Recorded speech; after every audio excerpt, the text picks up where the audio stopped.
Este es el Sol.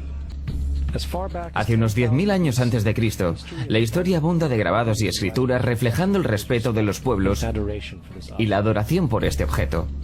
Y es simple entender por qué, ya que el sol sale cada mañana, trayendo visión, calor y seguridad, salvando al hombre del frío y de la ciega oscuridad llena de predadores de la noche. Sin él, las culturas entendieron que los sembrados no crecerían y la vida en el planeta no sobreviviría. Estas realidades hicieron al Sol el objeto más adorado de todos los tiempos. De la misma manera estaban conscientes de las estrellas. El seguirlas les permitía reconocer y anticipar eventos que ocurrían sobre periodos largos de tiempo, como los eclipses y las lunas llenas. A su tiempo, catalogaron a grupos celestiales, en los que hoy conocemos como constelaciones. Esta es la cruz del zodiaco, una de las más antiguas imágenes conceptuales en la historia de la humanidad. Refleja el Sol cuando pasa figuradamente a través de las 12 constelaciones mayores en el curso de un año. También refleja los 12 meses del año, las 4 estaciones y los solsticios y equinoccios. El término zodiaco se relaciona con el hecho de que las constelaciones fueron antropomorfizadas o personificadas como figuras o animales. En otras palabras, las primeras civilizaciones no solo seguían al Sol y las estrellas, los personificaban con mitos elaborados, incluyendo sus movimientos y relaciones. El Sol, con sus cualidades de dar y cuidar la vida, fue personificado como un representante del Creador no visto, o Dios. El Sol de Dios, la luz del mundo, el salvador de la raza humana. De la misma manera, las 12 constelaciones representaban lugares de viaje del Sol y Dios y eran identificadas con nombre, generalmente representando elementos de la naturaleza que se sucedían en el tiempo, como por ejemplo Acuario, el aguador, que trae las lluvias de primavera. Este es Horus. Es el dios del sol de Egipto alrededor de 3000 años antes de Cristo. Él es el sol antropomorfizado y su vida es una serie de mitos alegóricos relacionados con el movimiento del sol en el cielo. Desde los viejos jeroglíficos en Egipto sabemos mucho sobre este mesías solar. Por ejemplo, Horus, siendo el sol o la luz, tenía un enemigo conocido como Set, y Set era la personificación de la oscuridad o la noche. Y hablando metafóricamente, cada mañana Horus le ganaba la batalla a Set, mientras en el atardecer Set conquistaba a Horus y lo mandaba al bajo mundo. Es importante notar que oscuridad versus luz o bien versus mal es una de las dualidades mitológicas más extendidas que se conocen, y aún se expresan en varios niveles hasta la fecha. En líneas generales, la historia de Horus es la siguiente. Horus nació un 25 de diciembre de la Virgen Isis Meri. Su nacimiento fue acompañado por una estrella en el este, la cual ayudó a 3 reyes a ubicar y adorar al Salvador recién nacido. A los 12 años era un niño prodigio maestro. A la edad de 13 años fue bautizado por alguien llamado Anub, y así empezó su ministerio. Horus tenía 12 discípulos que viajaban con él realizando milagros como curar enfermos, caminar sobre el agua, y además Horus era conocido con varios nombres como la verdad, la luz, el hijo elegido de Dios, el buen pastor, la oveja de Dios y muchos otros. Después de haber sido traicionado por Typhon, Horus fue crucificado, enterrado por 3 días y resucitado. Estos atributos de Horus, siendo originales o no, parecían filtrarse a muchas otras culturas del mundo, siendo que muchos otros dioses tienen la misma estructura mitológica general. Atis de Frigia, nacido de la Virgen Nana un 25 de diciembre, crucificado, puesto en una tumba y después de 3 días, resucitado. Krishna de India, nació de la Virgen de Baki, con una estrella en el este señalando su llegada, realizaba milagros con sus discípulos y después de su muerte, resucitó. Dionisio de Grecia, nacido de una virgen un 25 de diciembre, era un maestro viajero que realizaba milagros como transformar el agua en vino, se lo llamaba Rey de Reyes, único hijo de Dios, Alfa y Omega y muchos otros. Y luego, después de morir, resucitó. Mithra de Persia, nacida de una virgen un 25 de diciembre. Tenía 12 discípulos y realizaba milagros y después de morir fue enterrada por 3 días y resucitó. También se le llamaba la verdad, la luz y otras muchas. Es notable que el día sagrado para adorar a Mithra era el domingo. El hecho es que hay numerosos salvadores de diferentes periodos de todo el mundo que concuerdan con estas características generales. La pregunta permanece, ¿por qué estos atributos? ¿Por qué el nacimiento de una virgen el 25 de diciembre? ¿Por qué muerto por 3 días? ¿Y su resurrección? ¿Por qué 12 discípulos?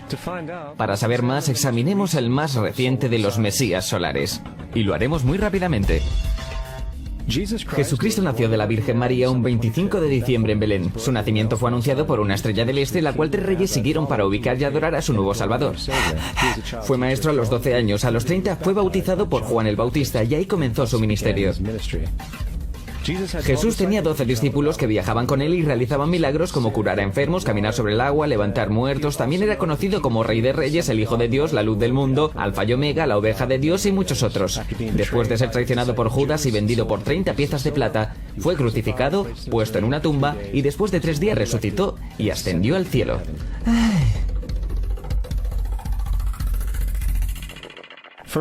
Para empezar, la secuencia del nacimiento es completamente astrológica. La estrella en el este es Sirius, la estrella más brillante de la noche, que el 24 de diciembre se alinea con las 3 estrellas más brillantes del cinturón de Orión. Estas 3 estrellas se llaman hoy, como se llamaban en la antigüedad, los 3 reyes. Los 3 reyes y la estrella más brillante, Sirio, apuntan al lugar donde sale el sol, el 25 de diciembre. Por esto es que los 3 reyes siguen a la estrella en el este, para ubicar la salida del sol. El nacimiento del sol.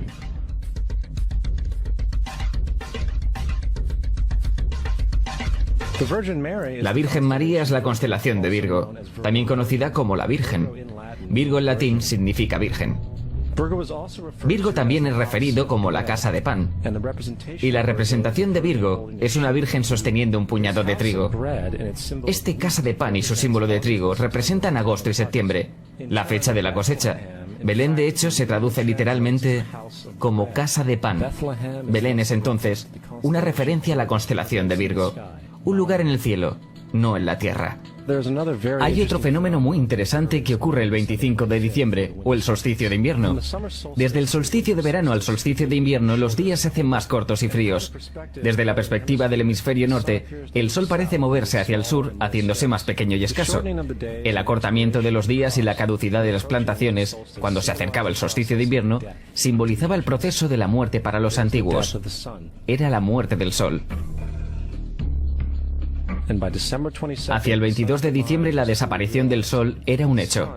Habiéndose movido hacia el sur continuamente, durante 6 meses llega a su punto más bajo en el cielo. Aquí algo curioso sucede. El Sol deja de moverse hacia el sur, al menos durante esta pausa de 3 días. El Sol permanece cerca de la constelación Cruz del Sur, o Cruz. Después de ese tiempo, el 25 de diciembre, el Sol se mueve 1 grado, esta vez hacia el norte, anunciando días más largos, más tibios y la primavera. Entonces se dijo, el Sol murió en la cruz, estuvo muerto por 3 días, solo para resucitar o nacer nuevamente. Por esto es que Jesús y muchos otros dioses solares comparten la crucifixión, la muerte de 3 días y el concepto de resurrección. Es el periodo de transición del Sol antes de cambiar su dirección hacia el hemisferio norte, trayendo la primavera y por consiguiente la salvación.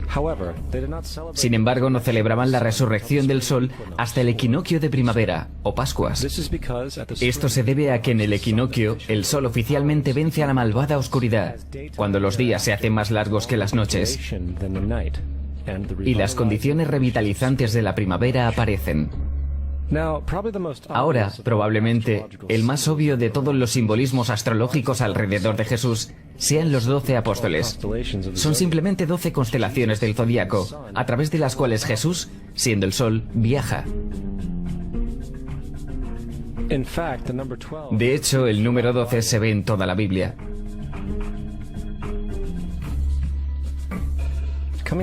Volviendo a la cruz del zodiaco, la vida figurativa del Sol, esto no era solo una expresión artística o herramienta para seguir los movimientos del Sol. Era también un símbolo espiritual pagano, que resumido, se veía algo parecido a esto. Esto no es un símbolo de la cristiandad. Es una adaptación pagana, una adaptación de la cruz del zodiaco.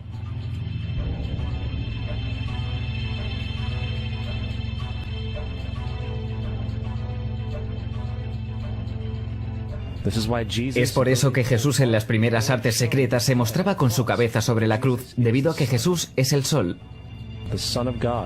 El sol de Dios, la luz del mundo, el Salvador levantado, el que vendrá nuevamente como lo hace cada mañana, la gloria de Dios que defiende el mundo de la oscuridad, el que nace nuevamente cada mañana y puede verse viniendo entre las nubes, alto en el cielo, con su corona de espinas o rayos solares.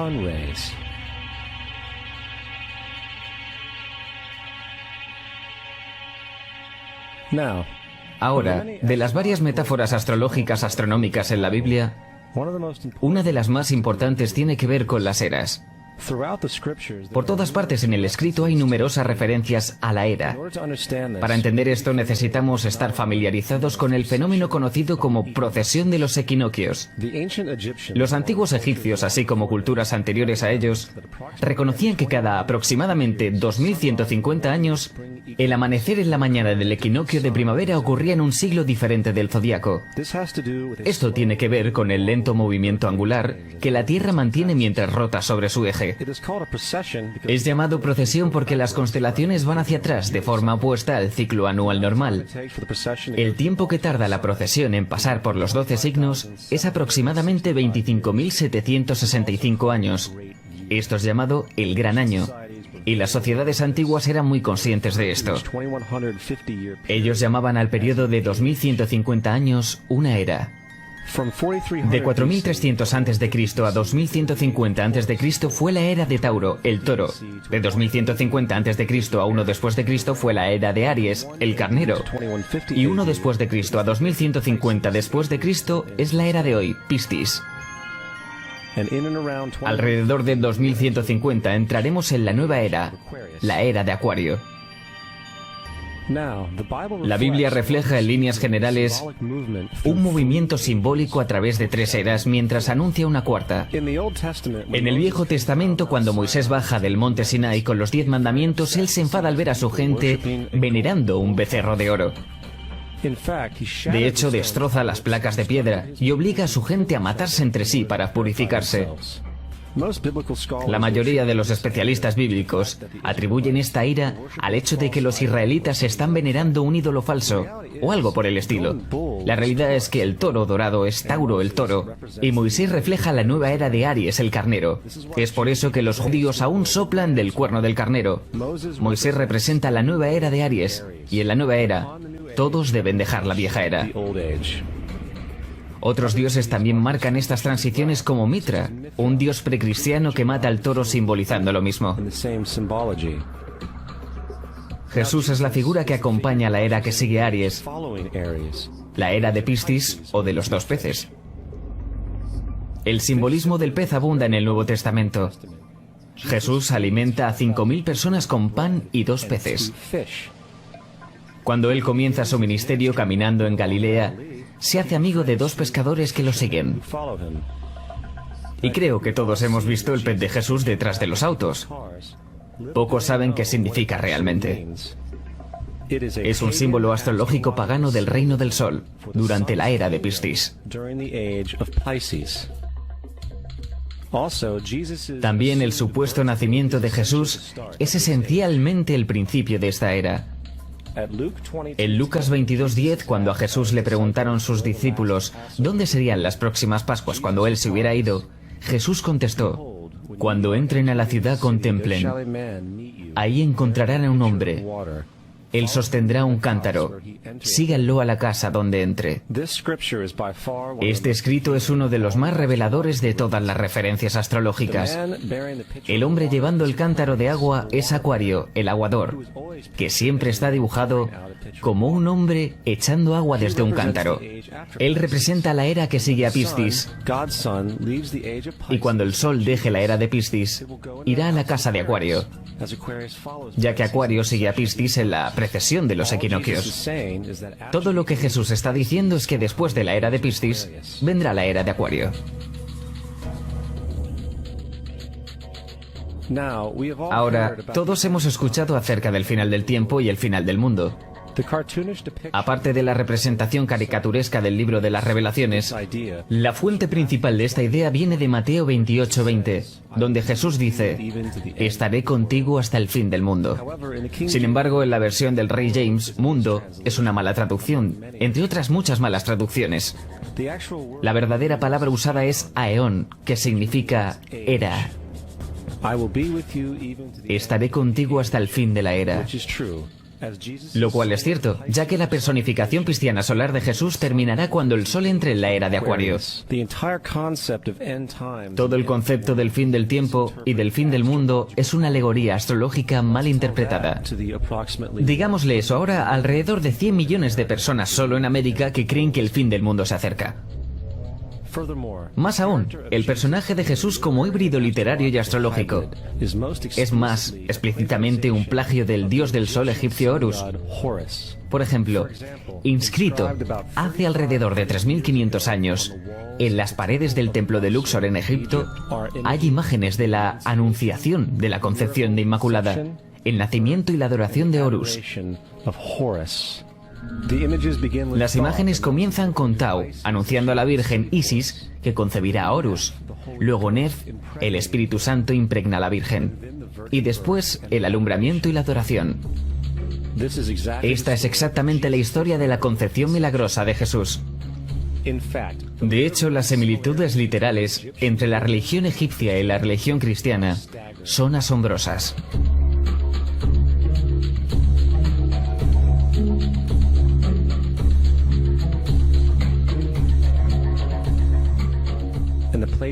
El plagio es continuo.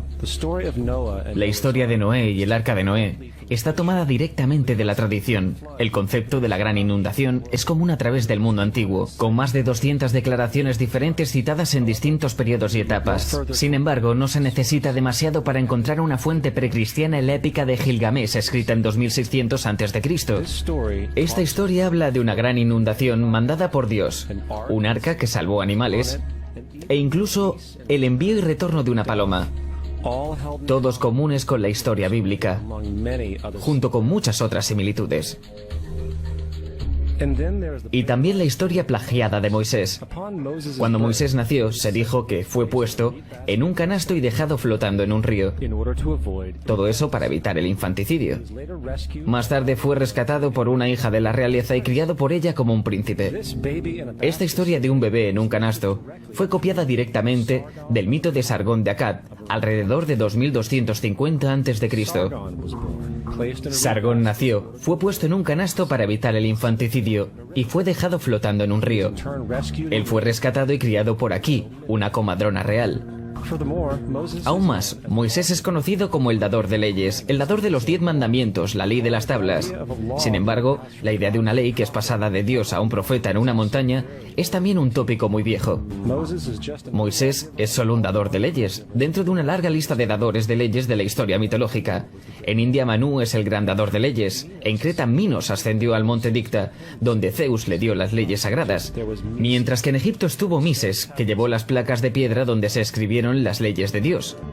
Manu, Minos, Mises, Moisés.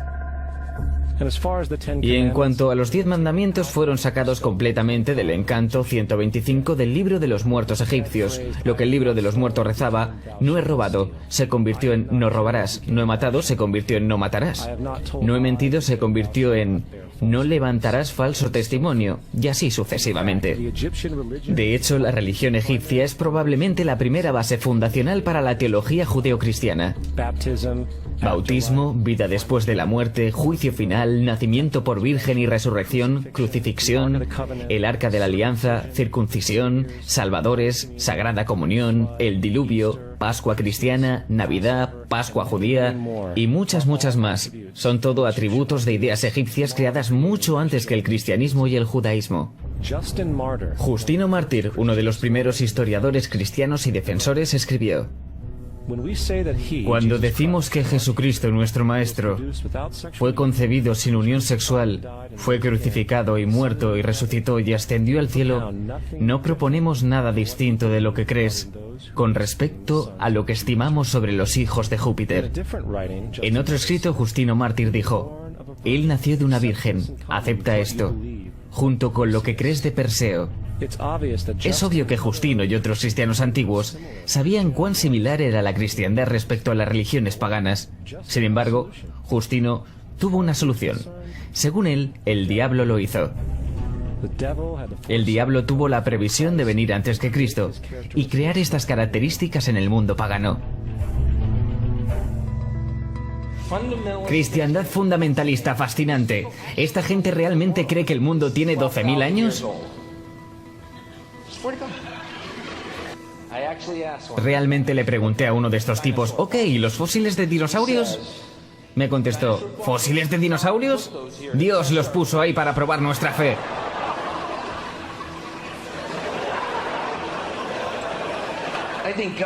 Creo que Dios te puso aquí para probar mi fe, amigo. ¿Cuál es el camino del arca? La Biblia no es nada más que un híbrido literario astroteológico, como casi todos los mitos religiosos anteriores. De hecho, el tema de transferencia de atributos de un personaje a un nuevo personaje se pueden encontrar dentro del libro mismo. En el Viejo Testamento está la historia de José. José fue un prototipo de Jesús. José tuvo un nacimiento milagroso. Jesús tuvo un nacimiento milagroso. José tenía 12 hermanos. Jesús tenía 12 discípulos.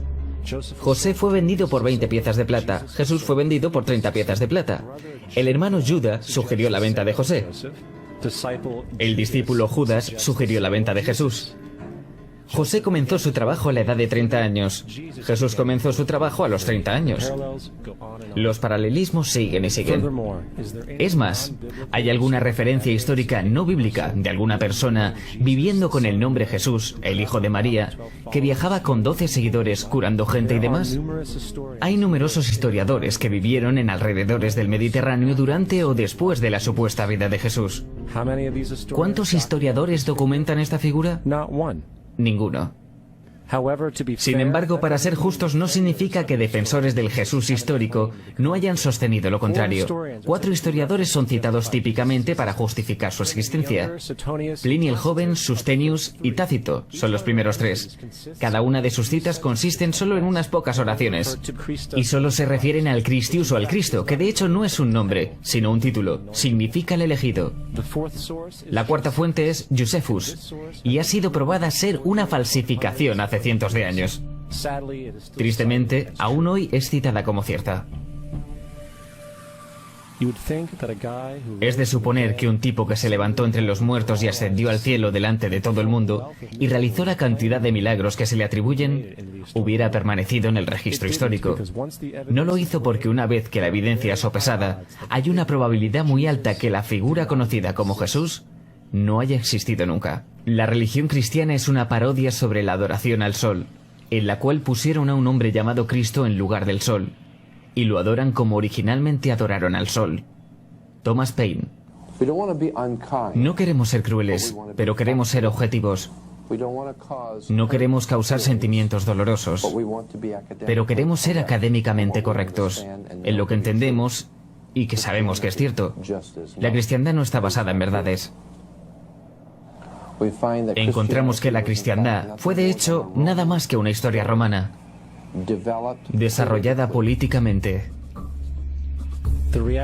La realidad es, Jesús fue una deidad solar de la secta cristiana agnóstica, y como todos los otros dioses paganos, era una figura mítica.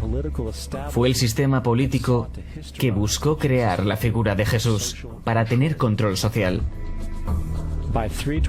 Por el 325 después de Cristo en Roma, el emperador Constantino convocó al Consejo de Nicea. Fue durante esta reunión que las políticamente motivadas doctrinas cristianas fueron establecidas y donde empezó la larga historia de derramamiento de sangre y fraude espiritual. Y por los siguientes 1600 años, el Vaticano mantuvo un control político sobre toda Europa, conduciendo a periodos felices como la Edad Oscura, junto con iluminados eventos como las Cruzadas y la Inquisición.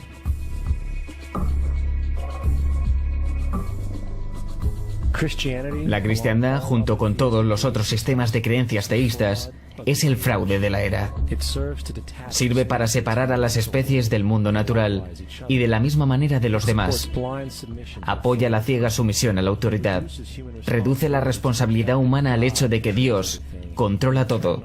Y de hecho, se pueden justificar crímenes horribles en nombre de la búsqueda divina. La religión nunca podrá reformar la humanidad porque la religión es esclavitud, y aún más importante, hace más fuerte a los que conocen la verdad, pero usan el mito para manipular y controlar las sociedades. El mito religioso es el mecanismo más poderoso que jamás haya sido creado, y sirve como terreno psicológico, donde los otros mitos pueden prosperar.